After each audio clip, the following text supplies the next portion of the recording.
Ang huling lokasyon na itong bagyong si Uwan ay huling namataan yung sentro ng mata ng bagyong Uwan na sa 195 kilometers silangan sa lalawigan ng Virac sa Catanduanes. Kung makikita po ninyo, no, halos kitang-kita na yung mata ng bagyong si Uwan. Pinapakita nito na napakalakas po nitong bagyong ating minomonitor. At palapit na ito sa may bahagi ng Catanduanes. Hindi natin inaalis yung posibilidad na maaari itong mag-landfall. Kapag sinabi po nating landfall, yung sentro ng mata ng bagyo ay tatama sa kalupaan. Ang kanyang lakas ngayon sa 175 kilometers per hour malapit sa gitna at pagbugso na nasa 215 kilometers per hour. So mahigit 10 kilometro na lamang po or mahigit 10 kilometers per hour na lamang ay maaari nang maabot ng bagyong Uwan ang super typhoon category at nakikita natin na posible po itong mangyari ngayong umaga. Ang kanyang pagkilos ay medyo mabilis po, no, pakanluran, hilagang kanluran sa bilis naman na 35 kilometers per hour. At makikita nyo, patuloy nyo pong makikita na malawak yung sakop ng bagyong Uwan at maapektuhan nga niya ang malaking bahagi ng ating bansa, lalong-lalo na yung Luzon at Visayas. Base rin sa mga monitoring po natin sa iba't ibang istasyon ng Pag-asa, nakakaranas na po ng mga pag-ulan, lalo na itong bahagi ng Eastern Visayas at Bicol region. Marami na po tayong itinaas na mga heavy rainfall warnings sa mga nabanggit na rehiyon. Narito yung ating latest na track sa bagyong Uwan at makikita po natin, at ito po sana yung gusto kong bigyan diin, 2 a.m. ay nandito po ito po yung kasalukuyang lokasyon ng bagyong Uwan at makikita po nyo in 24 hours dadaanan niya itong kalupaan ng Luzon. By tomorrow po ng madaling araw ay nasa West Philippine Sea na yung bagyong Uwan. Ibig sabihin po nito, ito yung panahon na pinakamararanasan natin yung mga malalakas na ulan at malalakas na hangin na maaring magdulot ng mga pagbaha, mga pagguho ng lupa, partikular na dun sa mga mabababang lugar at sa mga lugar po na very steep slope. Nakikita po natin base sa track na posible pong lumapit, partikular na sa may bahagi ng Catanduanes, itong bagyong si Uwan.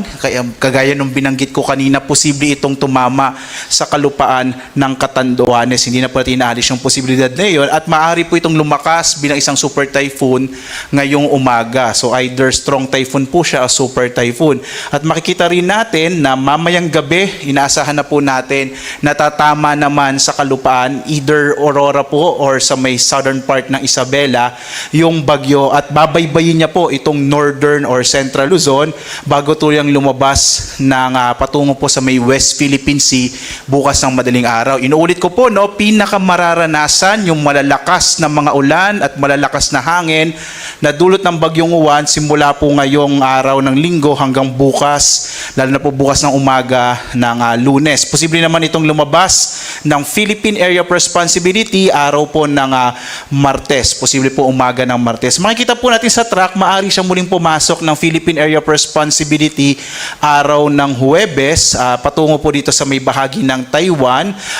Sa ngayon po, patuloy pa natin itong i-monitor at kung makaka-apekto pa ito sa ating bansa. So posible po siyang pumasok muli ng PAR ng Huwebes pero by Friday ay muling lalabas. So maaari din siyang tumama sa may bahagi ng Taiwan bilang isang severe tropical storm category na bagyo. Sa ngayon nga po, nakataas ang signal number 4, partikular na sa Polillo Islands, eastern and central portion ng Camarines Norte, eastern portion ng Camarines Sur, sa Catanduanes, eastern portion ng Albay. Signal number 3 naman ngayon sa may southern portion ng mainland Cagayan, Isabela, Quirino, Nueva Vizcaya, Kalinga, the southern portion ng Abra Mountain Province, Ifugao, Benguet, central and southern portions ng Ilocos Sur, La Union, Pangasinan, Zambales, sa amin po dyan sa Bataan, Tarlac, Pampanga, Nueva Ecija, Bulacan, Aurora, at ang Metro Manila po ay nasa ilalim na ngayon ng signal number 3, Cavite, eastern portion ng Batangas, Laguna, Rizal, nalalabing bahagi ng Quezon, Camarines Norte, Camarines Sur, nalalabing bahagi ng Albay, Sorsogon, Ticao at Burias Islands, northern Samar, northern portion of eastern Samar at northern portion ng Samar. Samar. Signal number 2 naman po ngayon sa nalalabing bahagi ng Cagayan kasama yung Babuyan Islands, Apayao, Abra, the rest of Abra, Ilocos Norte, the rest of Ilocos Sur, the rest of Batangas, northern and central portions ng Occidental Mindoro, kasama yung Lubang Islands, northern and central portions of Oriental Mindoro, Marinduque, northern and eastern portions ng Romblon, nalalabing bahagi ng Masbate, eastern Samar, Samar, Biliran, northern portion of Leyte, habang signal number 1 naman dito sa may bahagi ng Batanes, nalalabing bahagi ng Romblon, ng Oriental Mindoro at ng Occidental Mindoro, kasama po itong Calamian Islands at Cuyo Islands, nalalabing bahagi ng Southern Leyte, nalalabing bahagi po ng Leyte, buong lalawigan ng Southern Leyte, ng Bohol, northern and central portion ng Cebu kasama yung Bantayan at Camotes Islands, northern and central portions ng Negros Occidental, northern portion of Negros Oriental, Guimaras, Iloilo, Capiz, Aklan, Antique, Dinagat Island, Surigao del Norte, northern portion of Agusan del Norte at northern portion of Surigao del Sur. Kung kayo po ay nagtataka dahil hindi nyo pa nararanasan lalo na sa mga lugar kung saan nakataas yung signal number 3 ng mga hangin dahil po paparating pa lamang yung bagyo, kaya po posible po na ngayong araw ay simula na pong mararanasan yung mga malalakas na ulan at malalakas na hangin na dulot po ng bagyong si Juan. Kaya po muli po sa mga kababayan natin, lalong-lalo na kung saan nakataas yung signal number 3 at signal number 4, iba yung pag-iingat po at sana by this time po kung kayo po ay nasa mga delikadong lugar, nasa mga madaling bahain o mga lugar po na malapit sa karagatan, sa mga baybay dagat, nawa po kayo po ay nakapag-evacuate na, no?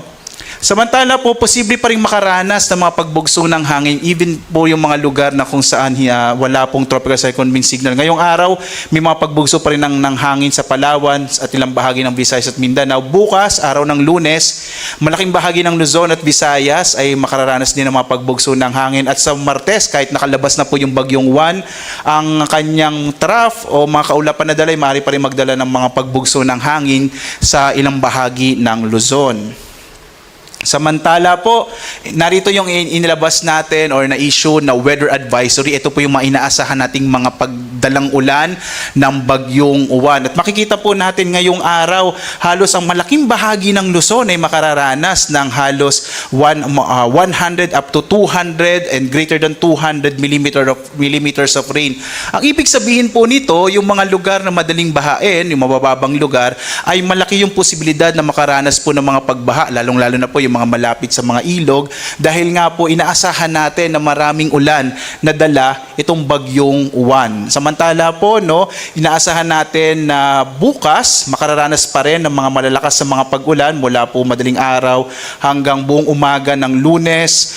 Itong malaking bahagi pa rin ng Luzon, lalong-lalo na itong western section ng Luzon. Muli po, no, mag-ingat tayo sa mga potensyal, mga posibilidad ng mga pagbaha at mga pagguho ng lupa na dahilan po ng mga ulan na dala ng bagyong Juan. Samantala po, pagdating ng araw ng Martes, makararanas pa rin ng mga pag-ulan ang ilang bahagi ng Ilocos Sur, La Union, Benguet at Pangasinan habang papalabas na nga ng Philippine Area of Responsibility ang bagyong Juan.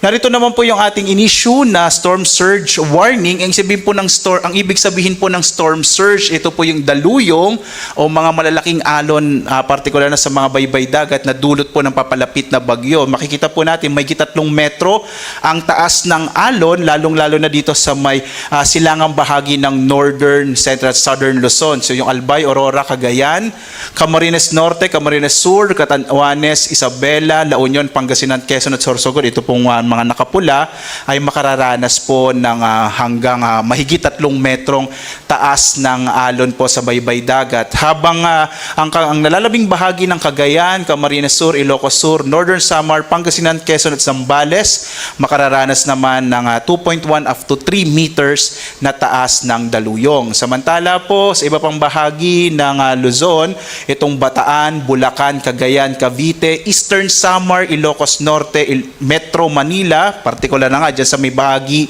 ng Manila Bay, gayon din sa Pampanga, Dinagat Island, Surigao del Norte at Batangas, makararanas din po ng hanggang 1 hanggang 2 metrong taas ng alon. Kaya iba yung pag-iingat po. Kung kayo po ay nasa mga baybay dagat, mainam po na lumayo na kayo sa lugar na iyon dahil nga maaari pong makaranas ng daluyong ang mga bahaging ito ng ating bansa.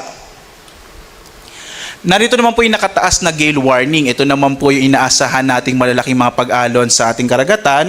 Kaya delikado na po maglayag yung mga sasakyang pandagat at mga maliliit na mga bangka dito po sa karagatan ng ating bansa, partikular na sa Batanes, Cagayan kasama yung Babuyan Islands, Isabela, Aurora, Quezon kasama yung Polillo Islands. Gayon din po yung Camarines Norte, Camarines Sur, Catanduanes, Albay, Sorsogon, Ilocos Norte, Ilocos Sur, La Union, Pangasinan, Zambales, Bataan, sa Metro Manila, Cavite, gayon din po sa Batangas, sa Lubang Islands, Marinduque, Masbate, Romblon, Northern Coast of Cebu kasama yung Bantayan at Camotes Island sa Biliran, Leyte, gayon din sa Southern Leyte, Samar, Surigao del Sur, Northern Samar, Eastern Samar, Dinagat Island, Surigao del Norte kasama yung Siargao at Bocas Grande Island. So dahil po sa epekto ng bagyong Uwan, magiging maalon yung karagatan, kaya iwasan mo na pong pumalaot dito sa mga nabanggit po na lugar.